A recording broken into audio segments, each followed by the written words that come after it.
In a case where nothing is definitive and everything is suggestive, detectives are facing the challenge of a lifetime. After 38 years of no answers, they're still hoping for anything that could get them even just a little bit closer to figuring out what happened to Ricky Chadek. When Teresa Chadek Grooms first closed her eyes for a quick Sunday cat nap at 5 p.m., she expected the sound of her 11-year-old son, Ricky, would wake her up. He'd just called saying that he was having so much fun with his friend Tony that he was going to be a little bit after his curfew.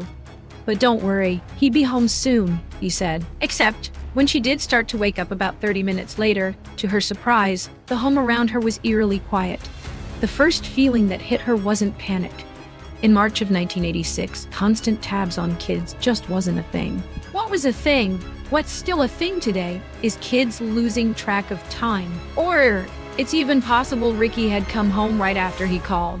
But when he got there and found his mother asleep, maybe he thought, well, what's the rush? And went back out for another ride around the block on his bike.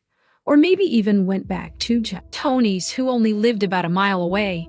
It would have only taken him about 10 minutes to get from one place to another. Boys will be boys and all of that. So, without an Apple Watch to ping him, Teresa decided to head out to see if she could track Ricky down herself. There was no sign of him or his bike anywhere on their immediate block, so she got in her car and followed the route that she knew he took between their house and Tony's, which included a shortcut through the Omaha National Bank parking lot. Teresa remembered Ricky liked stopping there for fun sometimes because it had this money mart, or ATM machine. At the time, they were little cardstock receipts that people would get when they did a transaction at the ATM. And it was an inside ATM. Ricky liked to collect those receipts, and he put them in his wallet as if it was money. In his mind, it was money. When somebody did a transaction to see what their bank balance was and it printed on the receipt, then he could say he had $75 in his account. When she reached the bank parking lot in search of her son, something troubling caught Teresa's eye as she passed the dumpsters in the parking lot. Lodged between the dumpster and its wooden enclosure was Ricky's bike, almost like it was meant to be out of sight. Teresa backed up and confirmed that it was indeed Ricky's bike. She opened the dumpster lid and looked inside, calling for Ricky to wake up and come out, but there was no response. She looked at how that bike was positioned and realized something wasn't right. That bike appeared to have been deliberately placed there. It wasn't just that her son's bike was there without its rider. Teresa knew Ricky would never leave his bike behind. And if he did, if he was maybe surprised or forced to, it's the way it was there that felt so wrong. She knew her son would throw his bike to the side, prop it up against the nearest large object, which if he'd been going to the ATM, probably would have been near the front door of the building, not by the dumpster at the back of the building. By this point, alarm bells were going off in Teresa's head. She started screaming at the top of her lungs, using Ricky's full given name the way parents do when they know their child is in trouble, expecting them to listen and respond immediately. When Ricky didn't answer to his full given name, Teresa got back in her car, drove home, and called her father, Sergeant Bob Chamberlain, who'd recently retired from the Omaha Police Department's homicide unit. The minute her father heard what was happening, he told his daughter to hang up the phone and call 911 immediately. An officer arrived at her house to take the report shortly after getting the call, and Teresa had prepared herself to hear what she knew was so often the response when someone goes missing, that they had to wait 24 hours before anything could be done. But whether it was because Ricky was so young, the way his bike was left behind, or maybe because law enforcement knew Teresa's father, they didn't say what Teresa thought they were going to say. The officer agreed. Something was up here, and right away they were thinking foul play. Deputy Mike DeSellis from the Douglas County Sheriff's Office explained that while he wasn't working Ricky's case way back then, investigators probably acknowledged pretty quickly that they would need more resources than they had accessible to them. Locally, had it not been so immediately determined that it was an abduction, search teams would have been out looking at ponds and lakes, drainage features in the area, sewers, and other locations. But it was pretty apparent that they had, right there on day one, 8 hours after the initial missing persons report, what sure sounded like an abduction. About 24 hours after Ricky's disappearance, investigators released a statewide broadcast. And not long after that, FBI and State Patrol had joined local law enforcement to create a task force entirely dedicated to finding Ricky. Perhaps more powerful than a missing persons case with 3 investigating agencies was a missing persons case with 3 investigating agencies, plus a grandfather who was a retired homicide sergeant hitting the streets, knocking on every door himself. As Bob Chamberlain conducted his door-to-door investigation, he made sure to deliver anything even sort of worth following up on over to the active authorities. He wasn't going to sit around and wait for somebody to approve overtime for someone to go and start knocking on doors. It was his grandson, so he was doing that himself. Chamberlain notified Omaha police that he had talked with an individual at 41st and Valley. He explained to the police officers that this witness lived at a house that had direct line of sight to the bank. Detectives went and talked to this witness, a woman named Dawn, who did in fact have pretty good visibility of the bank from her house. Dawn told detectives that she had seen something the day before that didn't originally seem suspicious, but now it was extremely concerning. What Dawn saw was a young boy ride into the bank parking lot on his bike sometime around 5:30 p.m. Not long after, she noticed a pickup truck pull in behind him. When the truck stopped, the boy wheeled his bike over. While Dawn couldn't be completely sure of the timing of everything, because she was also paying attention to her own kids playing out front, she thought the truck was there for maybe 5 minutes. During that time, she didn't see the boy actually get into the truck, which she described as a light to medium blue, possibly a Ford with wood sideboards. But she said when the truck drove away, she got a glimpse of the driver and described him as a large, built white male in his 40s with dark hair. Dawn wasn't the only one to mention this blue truck to investigators. Pretty much all of the key witnesses they spoke to claimed that they saw a pickup truck that afternoon. The truck descriptions varied in age and make, but everyone agreed that it was some shade of blue. Some witnesses even claimed that they saw the truck hanging around the area looking suspicious beforehand. Deputy DeCellis attributed some of these statements to confirmation bias, because when you start looking for something, or you even just become aware of it, you start finding it everywhere. So, ultimately, while it all seemed promising, there was really no way for investigators to tell if these sightings were linked to the same blue truck that Dawn saw at the bank. But then, a local firefighter who'd been on duty at a station across the street from the bank came forward and said that he saw who he thought could have been Ricky and a blue truck in the bank parking lot sometime around 5:30 p.m. on the afternoon of the 23rd, which would have been right around the same time that Dawn reported seeing this too. By this point, investigators were pretty used to hearing similar versions of this same event from other witnesses, so they started to ask him more detailed questions to see if there was anything unique about his story. Something he said piqued their interest. He said the boy was wearing glasses and his clothes reminded him of Rambo. Before Ricky went missing, he was last seen wearing a blue vest and a camo shirt and pants. This wasn't unusual for Ricky, as camo was a large part of the G.I. Joe-loving 80s boys' wardrobe, so there was actually a really strong chance that this firefighter could have seen Ricky in the parking lot shortly before he went missing. But more than what he saw, it's what this firefighter heard that became important. He told investigators that he heard what sounded like a little girl yelling for help. But at the time, he knew there were kids playing nearby, so he figured it was just one of them horsing around. Now though, everything had taken on a more ominous tone. It was entirely feasible that this voice the firefighter overheard could have been that of an 11-year-old boy, an actual cry for help. By the end of that first day, even though none of the witnesses they spoke to could actually confirm with complete certainty that they saw Ricky getting into a blue truck in that bank parking lot, detectives felt pretty confident that Ricky had most likely been abducted. Investigators reviewed the ATM machine surveillance footage in hopes of getting a better look at things. But this was the 1980s, so the best they got was super grainy VHS footage from the Money Mart. As expected, it wasn't very helpful. But there was one clip, time-stamped at 5:23 p.m., that stood out to them. The video showed what appeared to be a kid on a bike, though the term appeared is used very loosely, because looking at it now, you'd probably describe it more like a dark, shadowy image with no real defining features. However, based on everything they knew that likely went down, you could make an educated guess that it's maybe the shadow of a kid that they presumed could have possibly been Ricky.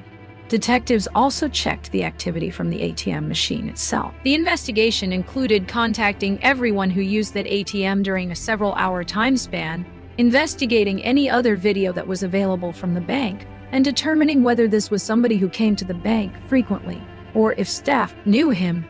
All of these investigative steps produced nothing substantial. Investigators kept asking themselves, how was it possible that someone could just grab Ricky in broad daylight in a parking lot of a frequented bank, off a busy road without anyone seeing or hearing it at all. The only way this made sense would be if someone coaxed Ricky to get into their truck willingly. So law enforcement turned their investigation to those who may have been within the Chadek's inner circle at one point or another. The mother and father weren't together, but by all accounts, it was a good family. Ricky's father was in the army stationed at Fort Polk in Louisiana. Investigators asked the standard question about whether there was a custody dispute and if the father would have come to kidnap him. Teresa said that was basically impossible. She provided investigators with information about every guy she'd ever dated, which wasn't many, as her husband was only the second guy she had ever dated, and she thought she'd had 4 or 5 boyfriends since then.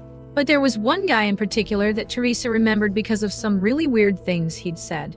He had actually asked her one night if she couldn't put her son back where he came from, meaning back in her stomach. This was a guy she had dated, and that was the last night they discussed anything. She told him it was time for him to leave. While investigators interviewed at least one of Teresa's male acquaintances, it's unclear if it was the same guy that Teresa remembered being troubled by.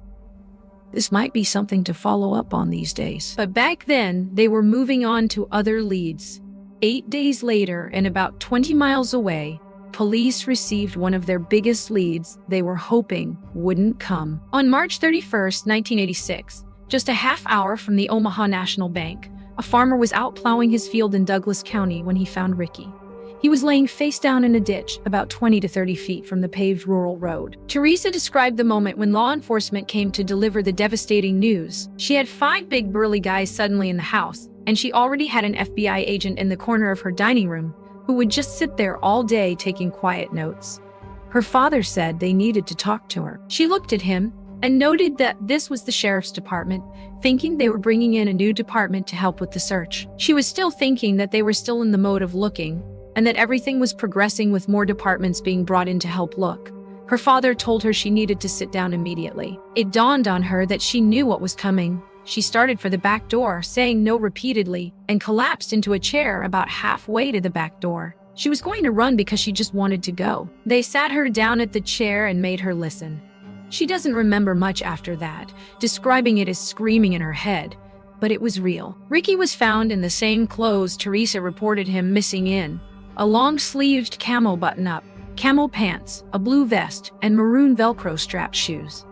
Everything appeared to be buttoned up and in its proper place. He didn't look disheveled at all. Actually, it was more than just not looking disheveled. Ricky looked remarkably pristine. At the time his body was found, Ricky had been missing for 8 days. So detectives were expecting to find his body and clothes in a certain state. Everything in the reports indicated that his clothes were freshly laundered. He had probably been showered as well. Literally all of Ricky's clothes appeared to have been washed, underwear included. Maybe this was done out of self-preservation to clean any forensic evidence off of him. But detectives wondered if there wasn't more to it. Perhaps the person who took Ricky tried to do whatever sick version they considered to be taking care of him during the time they held him captive. This theory gained more traction when they conducted Ricky's autopsy. He had been fed something that would be consistent with a healthy meal, something you would have on Easter or a similar occasion. This was important because detectives wondered if Ricky could have been killed on Easter Sunday, exactly 1 week after he was taken on Palm Sunday. Detectives didn't know if these religious dates held some kind of deeper meaning, or if Easter was even the exact day he died. But it's something worth noting. They wondered about this because even though they had Ricky's body, they couldn't get an exact time of death. While it was clear to detectives that Ricky couldn't have been killed right after he was abducted, they still couldn't quite tell how long he'd been deceased. According to the autopsy report, the examiner estimated that Ricky was only dead for a day or so before he'd been found. Definitely less than 3 days. But that's about as exact as they could get. The body didn't show any signs of obvious trauma, like any gunshot or stab wounds, or even defensive wounds. And curiously, there were no marks indicating that he'd been restrained either. But there were visible ligature marks around Ricky's neck, though the hyoid bone that's typically broken in a violent strangulation was not broken in his case. This mattered to the medical examiner because it seemed like the killer was gentle in some disturbing way. The report claimed that the ligature used to strangle Ricky was not applied with any degree of force. So all of this still left detectives with a lot of unknowns about the murder weapon and other difficult aspects of the case. There wasn't enough evidence to ever establish whether it was rope, wire, or anything along those lines, but it was something of a similar size and shape. The body was in the early processes of decomposition. It's unclear if swabs were a standard part of the process in that day and age.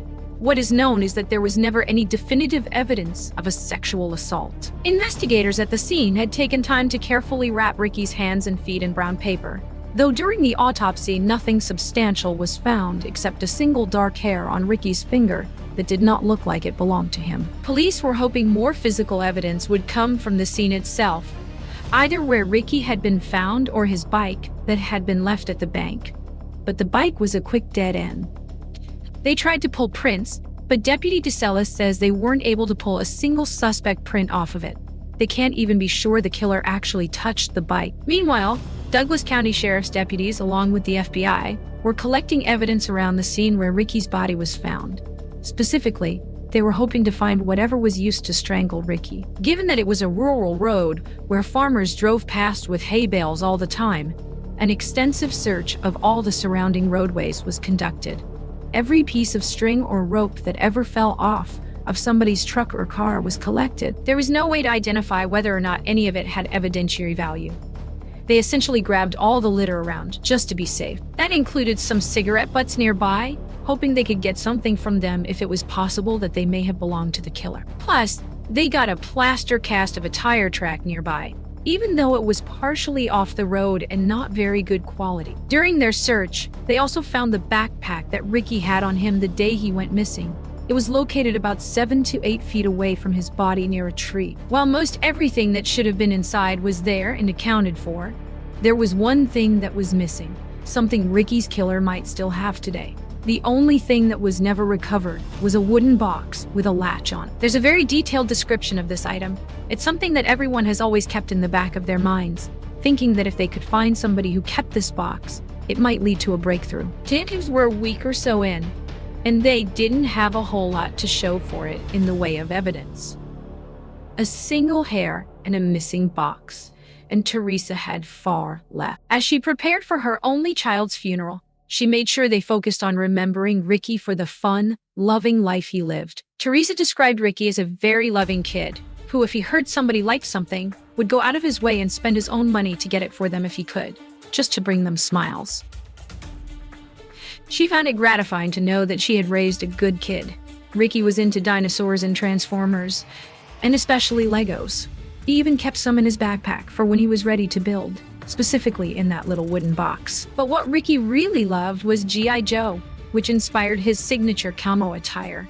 Ricky would even record himself singing the G.I. Joe song alongside the TV. Teresa was willing to share one of those tape recordings that she found in the basement from long ago. Hoping to get answers for Teresa and justice for Ricky, detectives turned to DMV records, looking for that mysterious blue truck, while at the same time investigating the Chadek neighborhood. This included known or suspected child molesters. The task force couldn't run indefinitely, as there was eventually nothing more to be gained from it. There was a child molester in Council Bluffs across the Missouri River. He had the motive, but not necessarily the means. Then there was a priest at a boys' school nearby. He didn't seem to have any convictions, but he did have some predatory allegations made against him by a former employee. The boys' school owned a truck that looked similar to the blue truck that kept appearing in witness statements, and the priest would have had access to it. This connection wasn't just made because this school was nearby. Apparently, Ricky had actually attended summer camp at this boys' school at some point in the past. Unfortunately, the details of the allegations aren't available, and Deputy DeSellis couldn't provide the priest's name since he was never officially labeled a suspect. Detectives obtained search warrants for the boys' school, but no evidence was ever found that tied this priest to Ricky's case.